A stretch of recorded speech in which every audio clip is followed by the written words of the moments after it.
Mon frère et mes parents m'ont coupé les ponts, m'accusant d'être un menteur lorsque je les ai avertis de l'infidélité de sa fiancée, mais ce menteur ne témoignera pas à son divorce. Il y a 3 ans, j'ai essayé de convaincre mon frère, 35 ans, d'annuler son mariage après avoir découvert que sa fiancée, 33 ans, le trompait. Malheureusement, personne dans la famille n'a prêté attention à ce que je disais, et ils se sont mariés malgré tout. Pire encore, ils ont réussi à convaincre toute la famille de me couper les ponts, me qualifiant de menteur jaloux incapable de supporter de voir mon frère heureux.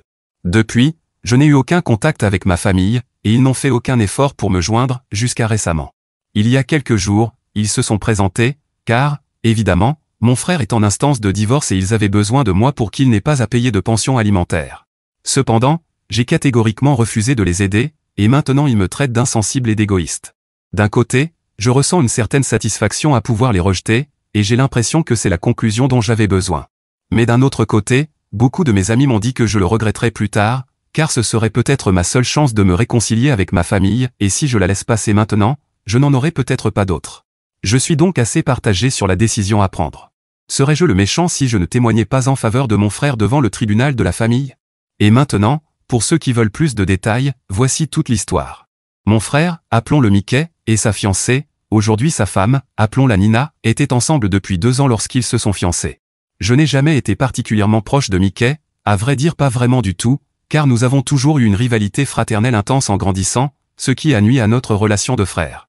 Même adulte, je me retrouvais constamment à me comparer à lui, même inconsciemment.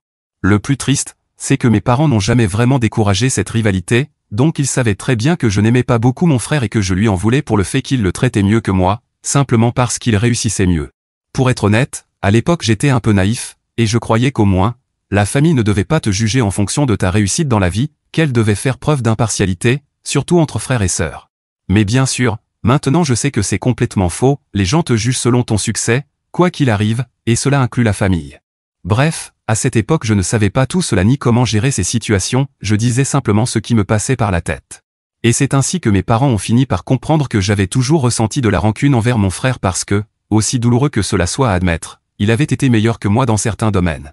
Malheureusement, ces domaines étaient précisément ceux que mes parents valorisaient le plus, il était bon en maths et en sciences, et il avait commencé à travailler dans une entreprise technologique juste après l'université, ce qui signifiait qu'il gagnait déjà beaucoup d'argent, même jeune par rapport à ses collègues. Ce n'était pas surprenant, il était très brillant, et au fil du temps, sa carrière n'a cessé de progresser. Pendant ce temps, je ne m'en sortais pas aussi bien. J'avais choisi d'étudier la littérature et tenté de devenir écrivain. J'ai abandonné en 2e année, car j'étais déprimé en réalisant que je n'étais probablement pas aussi bon écrivain qu'on me l'avait toujours dit. Plus jeune, j'étais moyen dans la plupart des matières, mais l'écriture était mon véritable point fort, et je remportais toutes sortes de concours et autres distinctions. De cette façon, à l'époque, j'étais au moins à égalité avec mon frère, grâce à mes talents d'écriture, face à ses médailles pour divers projets scolaires. Cependant, après avoir quitté l'université, j'ai essayé de me débrouiller seul et j'ai tenté ma chance comme rédacteur indépendant. Je gagnais à peine de quoi survivre, tandis que mon frère s'en sortait extrêmement bien et avait même commencé à donner de l'argent à mes parents.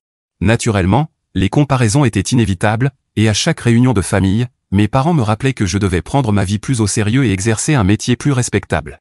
Et chaque sermon sur ma vie se terminait toujours par une comparaison avec mon frère, m'expliquant que je devrais suivre son exemple ou une autre remarque tout aussi agaçante. La plupart du temps, cela finissait en dispute, je leur disais qu'ils étaient de mauvais parents pour me comparer sans cesse à mon frère depuis l'enfance, et que j'en avais assez qu'ils remettent toujours ça sur le tapis. C'était toujours la même routine, on se disputait, on arrêtait de se parler pendant quelques semaines, puis ils reprenaient contact et on essayait de se réconcilier. Et puis, bien sûr, Mickey s'est fiancée à sa petite amie de 2 ans. Je l'avais vue quelques fois lorsqu'elle rendait visite à la famille pendant leur relation, elle semblait plutôt sympa. Même pendant les fiançailles, elle donnait l'impression d'être une bonne personne. Mais environ 2 semaines avant le mariage, ma famille a organisé un dîner chez nous, et même si Mickey et moi ne nous entendions pas vraiment en privé, nous faisions toujours semblant en public. Je participais activement à tous les événements liés au mariage, même si je n'y étais pas vraiment intéressé.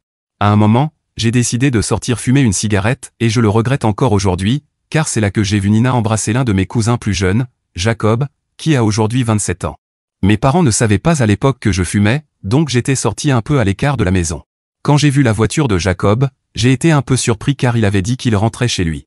J'ai décidé d'aller voir ce qui se passait, et c'est là que je les ai vus ensemble. Je ne sais pas lequel de nous trois a été le plus surpris, mais j'ai immédiatement écrasé ma cigarette et je suis retourné vers la maison sans même me retourner. Une fois à l'intérieur, Nina est revenue quelques minutes plus tard, et Jacob était introuvable. Je suppose qu'il était enfin parti chez lui. Heureusement, tout le monde avait bu et personne n'a remarqué que nous avions disparu tous les trois, donc personne n'a posé de questions. Ce soir-là, je n'ai rien dit à mon frère, car je n'avais pas encore digéré ce que je venais de voir. J'étais encore confus et je suis parti assez vite. Mais ensuite, Nina m'a appelé, me suppliant de ne rien dire à Mickey sur ce que j'avais vu. Je ne sais pas comment elle avait obtenu mon numéro, mais elle était désespérée que je garde le silence. Elle affirmait qu'elle n'avait embrassé Jacob qu'une seule fois et qu'elle le regrettait profondément. Elle promettait que cela ne se reproduirait plus, disant qu'elle était totalement engagée envers Mickey et ne voulait pas que je détruise leur mariage. Tout ce qu'elle voulait, c'était que je garde son secret. Cette nuit-là, j'y ai réfléchi et j'ai décidé que je devais dire à Mickey ce que j'avais vu.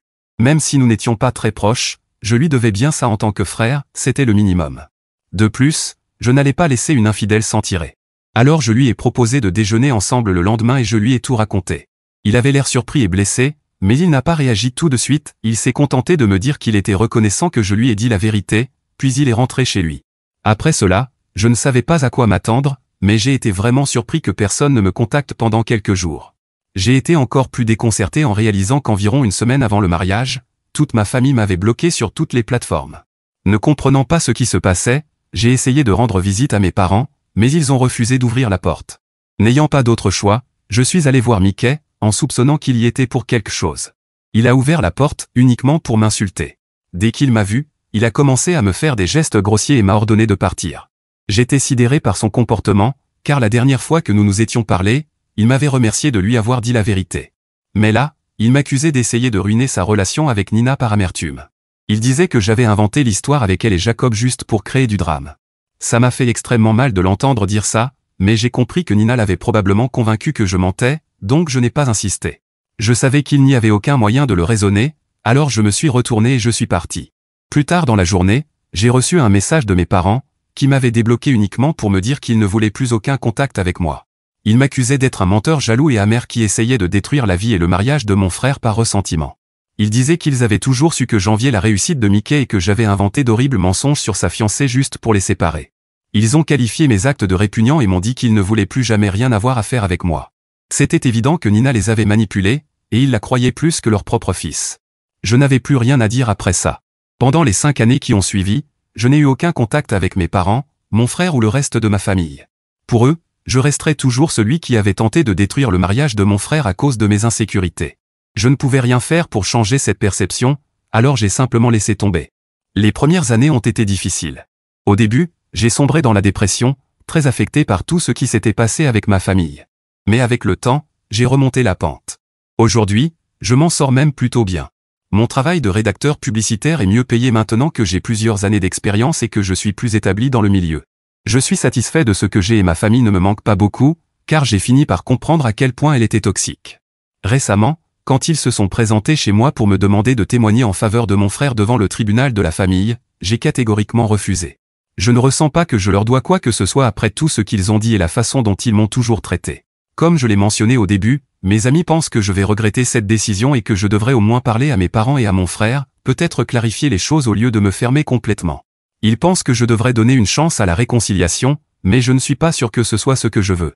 Ma famille n'a pas ménagé ses efforts pour essayer de me culpabiliser à propos de ma décision. Ils m'envoient sans cesse des messages et des emails, m'accusant d'être insensible et égoïste. Ils insistent sur le fait qu'ils avaient de bonnes raisons de me couper les ponts et de croire Nina plutôt que moi à l'époque. Honnêtement, aussi douloureux que ce soit à admettre, je comprends en partie leur point de vue.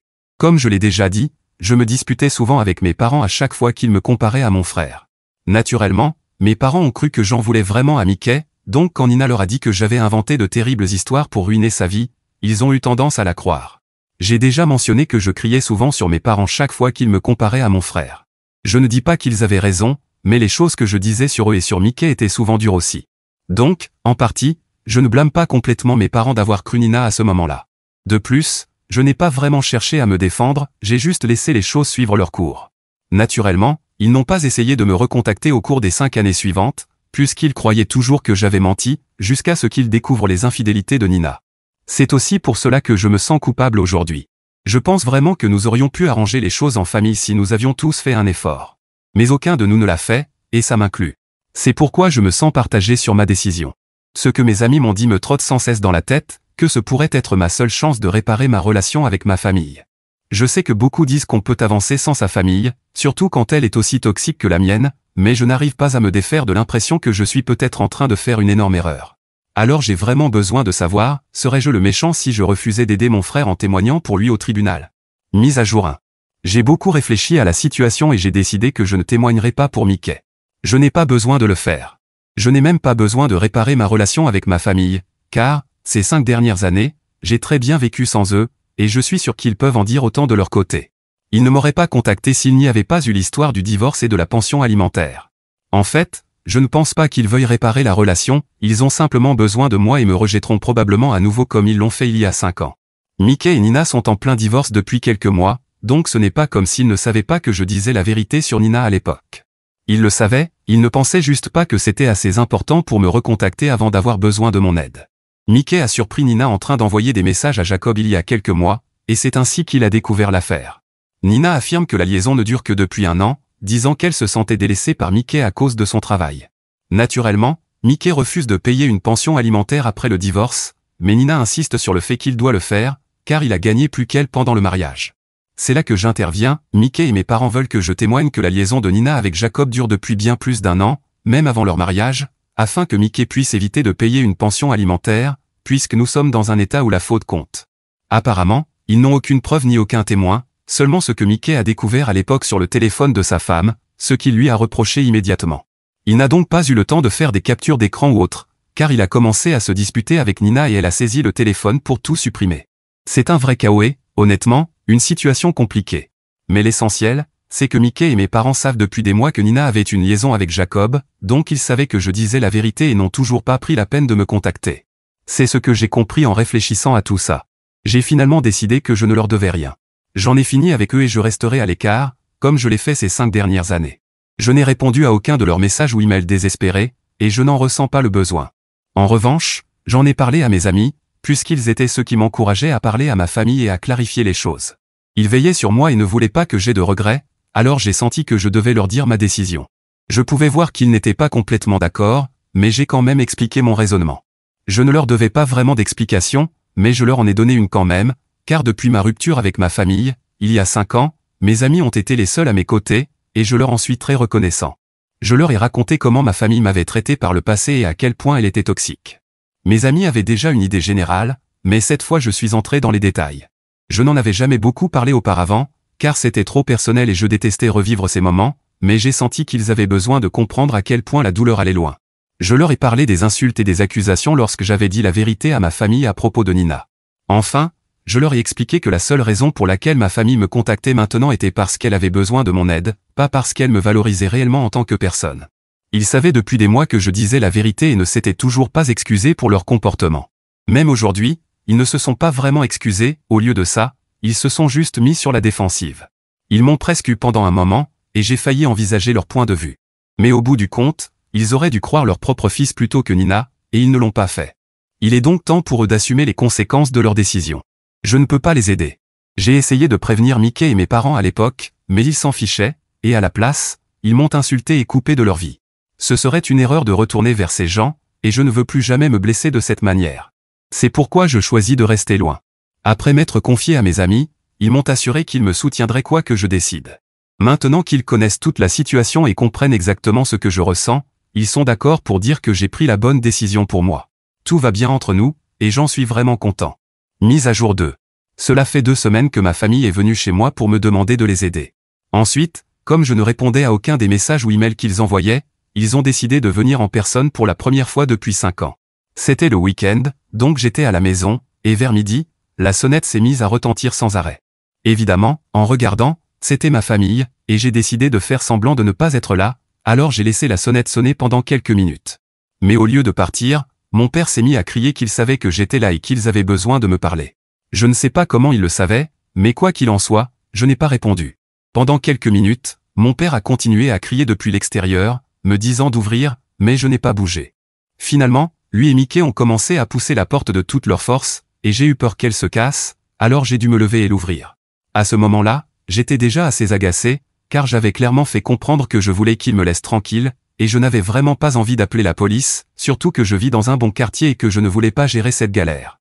J'ai donc ouvert la porte et leur ai bien fait comprendre que je ne voulais pas leur parler et que ma décision était déjà prise. Je n'allais pas les aider. Ce n'était plus personnel à ce stade, je voulais juste rester loin d'eux, et ils devaient respecter cela, car venir chez moi ne me ferait pas changer d'avis, au contraire, ça ne ferait que m'énerver encore plus contre eux. Mes parents n'ont rien dit, mais Mickey m'a expliqué qu'il avait vraiment besoin de mon aide, car il ne trouvait pas juste de devoir payer une pension alimentaire à une femme qu'il avait trompée, et que si je pouvais l'aider, je devrais le faire, parce que c'était la bonne chose à faire. À ce moment-là, j'ai ri, car pendant 5 ans, nous avons été tout sauf une famille, justement parce qu'ils n'ont pas fait la bonne chose, et soudain, juste parce qu'ils ont besoin de mon aide, maintenant nous serions une famille et je devrais remplir mon devoir? Je lui ai répondu sèchement qu'on ne pouvait pas prétendre être une famille seulement quand ça les arrangeait, et que je ne les considérais plus comme ma famille, alors qu'ils dégagent de ma vue. Visiblement, mon ton ne leur a pas plu, car mes parents se sont mis en colère dès que j'ai dit ça. Mon père s'est mis à me crier dessus, et ma mère m'a dit que c'était mon frère qui avait un problème et que je ne pouvais pas simplement l'abandonner, surtout si quelqu'un essayait de profiter de lui. Évidemment, j'ai répliqué, et en quelques minutes, nous étions repartis dans une dispute en criant. Si ce n'avait été pour Mickey, ça aurait probablement duré longtemps, mais heureusement, il a réussi à nous faire arrêter. Ensuite, il s'est tourné vers moi et s'est littéralement mis à supplier, me disant qu'il avait vraiment besoin de mon aide, qu'il savait qu'il n'avait pas été le meilleur frère par le passé, mais qu'il me devrait une énorme faveur si je l'aidais cette fois. Il m'a dit qu'il traversait la période la plus triste de sa vie et que ce n'était pas juste de devoir soutenir financièrement sa femme infidèle, et que j'étais le seul à pouvoir empêcher que cette injustice continue. Tout cela sonnait très dramatique, mais je savais qu'il était désespéré et comptait vraiment sur moi. Cependant, à ce moment-là, après la dispute que je venais d'avoir avec mes parents, je n'avais absolument aucun intérêt à aider qui que ce soit d'eux, et je leur ai juste dit de partir ou j'appellerai la police. Puis j'ai refermé la porte, et ils ont fini par partir. Je ne sais pas si j'ai bien fait ou non, mais j'espère juste qu'ils vont me laisser tranquille après ça, car je n'ai vraiment rien à leur dire. J'ai de la peine pour Mickey. Je pense que si nos parents avaient été de meilleurs parents, nous aurions pu avoir une relation complètement différente. Je ne dis pas qu'il est parfait ou qu'il n'a aucune responsabilité là-dedans, mais honnêtement, je ne peux pas m'empêcher de me sentir mal pour la situation dans laquelle il se trouve aujourd'hui. S'il m'avait juste écouté quand je l'avais prévenu, il aurait pu éviter tout ça. Même aujourd'hui, je pense que ce sont nos parents qui ont tout gâché pour lui, car j'aurais peut-être accepté de l'aider s'il ne m'avait pas traité aussi mal. Bref, le mal est fait, et même si j'espère vraiment qu'il évitera de payer la pension alimentaire, car d'un point de vue strictement moral, je ne voudrais pas que Nina s'en sorte. Légalement, elle ne la mérite pas. Je pense que c'est la pire, et je la déteste encore plus que je ne déteste mes parents, et c'est dire beaucoup. Aussi, d'un point de vue éthique, il ne serait pas juste que Mickey doive payer cette pension alimentaire, et je maintiens cette position. Donc, je ne vais certainement pas l'aider, mais j'espère quand même que les choses se termineront bien pour lui. Mise à jour 3. Bonjour, cela fait 3 mois depuis ma dernière mise à jour. Je n'ai pas été actif ici car, honnêtement, il n'y avait pas grand-chose à commenter. Mes parents ont essayé de me contacter plusieurs fois, mais malheureusement, ils ne se sont jamais excusés. Au lieu de ça, ils ont juste envoyé des emails me disant que je faisais une énorme erreur en refusant d'aider mon frère et qu'ils avaient honte de m'appeler leur fils, comme si cela allait changer mon avis. En plus, ce n'est pas comme si ça allait changer la dynamique familiale de ces 5 dernières années. Dans ces emails, ils me rabaissaient constamment. Au bout d'un moment, j'en ai eu assez, alors j'ai arrêté de les lire. J'ai essayé de les bloquer, mais ils ont juste créé de nouveaux comptes pour me contacter, alors j'ai fini par apprendre à les ignorer. Avec le travail qui m'occupe, leurs tentatives pour me joindre ne m'ont pas beaucoup dérangé, et la seule façon dont je me tenais au courant de l'affaire familiale, c'était par l'intermédiaire d'une cousine dont la mère est proche de mes parents. Je n'ai pas gardé contact avec la plupart de ma famille, mais ma cousine et moi nous sommes toujours bien entendus, donc elle m'a tenu informé. La semaine dernière, j'ai appris que Mickey allait finalement devoir payer une pension alimentaire. Au final, Nina a gagné, et Mickey devra verser une compensation à son ex-femme, qui a aussi récupéré 50% de tout, ses économies, la maison et les voitures. Je sais que Nina sort désormais ouvertement avec Jacob maintenant que tout ce qui concernait son procès de divorce s'est calmé. Honnêtement, je doute que les choses se terminent bien pour Nina. Si elle avait vraiment voulu être avec Jacob, elle aurait pu le faire, elle n'avait pas besoin de se faire prendre. Elle aurait simplement pu demander le divorce bien plus tôt pour être libre avec lui. Mais c'est comme ça que sont les trompeurs. Ils sont probablement plus excités par le danger et le frisson que par la personne elle-même, donc je sais que ça ne se terminera pas très bien. Mise à jour 4. 6 mois se sont écoulés depuis que le divorce de Mickey a été finalisé, et pendant tout ce temps, je n'ai eu aucun contact avec mes parents ni avec lui. À ce stade, je sais bien que je ne suis pas leur personne préférée, surtout après avoir refusé de les aider pour le procès de divorce. Mais pour moi, cela ne fait que confirmer ce que j'ai toujours pensé, ils n'ont jamais essayé de me contacter que pour résoudre un problème pour eux ou pour obtenir mon soutien quand ça les arrangeait. Si j'avais accepté, Cette mise à jour parlerait probablement du fait qu'il m'aurait coupé les ponts à nouveau, maintenant qu'il n'aurait plus besoin de moi. Mais nous en sommes là, et je ne ressens aucune perte. Au contraire, j'ai l'impression d'y avoir gagné. Cela dit, cette mise à jour n'est pas pour parler de ça, mais plutôt des nouveautés qui sont arrivées dans ma famille depuis. En ce qui me concerne, ma vie est la même qu'avant, pas de grands changements ni de bouleversements, et j'en suis plutôt content. En revanche, ce qui a changé, c'est la situation de ceux qui m'entourent. Commençons par Nina, oui, elle est toujours avec Jacob et, d'après ce que je sais grâce à ma cousine, leur relation n'est pas vraiment un conte de fées. Plusieurs d'entre vous m'ont demandé si Jacob faisait toujours partie de la famille, et la réponse est qu'il est désormais pratiquement un paria. Le plus ironique, c'est que la famille l'a exclu à peu près de la même manière qu'ils m'ont exclu, avec la grande différence que dans son cas, ils ont en réalité une raison valable. J'imagine que pour mes parents, les deux situations sont comparables. L'ironie, pour moi, est presque douloureuse, car j'ai essayé d'aider et on m'a coupé les ponts pour ça, tandis que Jacob a trahi son propre cousin, et nous nous retrouvons au même point. Mais la plus grande surprise, c'est que Nina est maintenant enceinte, et cela a ajouté encore plus de complications à sa relation avec Jacob. Selon ma cousine, Jacob n'est pas convaincu que le bébé soit de lui. Je ne sais pas s'il a une preuve ou si ce ne sont que des soupçons liés au caractère de Nina et à la façon dont elle a géré ses infidélités passées. J'imagine que cela ne sera clarifié qu'à la naissance du bébé. Cela dit, je dirais que Jacob devrait demander conseil à Mickey avant d'épouser Nina, s'il envisage vraiment de franchir ce pas, car quitter ce mariage par la suite pourrait être bien plus compliqué qu'il ne l'imagine. Passons à mon frère, je sais qu'il a eu de sérieux problèmes ces derniers mois. Il a perdu son emploi, ce qui, je pense, est en partie lié à l'impact émotionnel du divorce. D'après ma cousine, il est très déprimé depuis que la vérité est sortie et que son mariage s'est effondré de cette façon. Je ne me réjouis pas de le savoir, mais honnêtement, je ne pense pas que je changerais quoi que ce soit si je pouvais revenir en arrière et décider de l'aider au procès. J'ai traversé des périodes similaires, et je suppose qu'il finira aussi par surmonter cette étape, mais il aura besoin de temps. Je sais ce que c'est que de se retrouver face à un monde qui semble soudain vide et hostile. Je ne suis pas surpris par son état d'esprit, mais je pense que c'est peut-être le coup de pouce dont il a besoin pour opérer de profonds changements dans sa vie, loin de gens comme Nina. Enfin, concernant mes parents, eux aussi doivent faire face aux conséquences de tout ça, et je sais qu'ils sont plutôt contrariés aujourd'hui. J'ai appris qu'avant le divorce, ils recevaient de l'argent de mon frère pour compléter leurs revenus, chose que j'ignorais complètement jusque-là.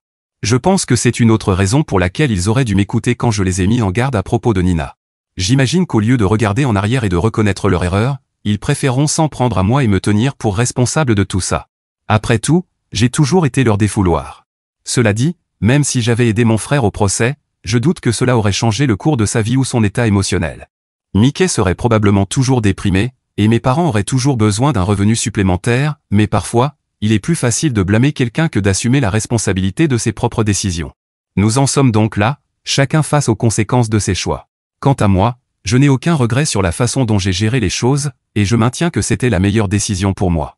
Même si j'ai toujours été le méchant dans le récit de ma famille, je comprends maintenant que ce rôle ne me définit pas, et que ce qui compte vraiment, c'est de vivre ma vie sans drame inutile et sans la manipulation constante qui m'entourait dans le passé. J'espère qu'ils trouveront aussi leur propre réponse, mais je n'ai aucune intention de me mêler à nouveau de leurs problèmes. Eddie, le bébé n'est pas celui de Jacob. Je devrais probablement chercher le même du visage Pikachu surpris, mais je suis juste venu rapidement pour ajouter cette précision.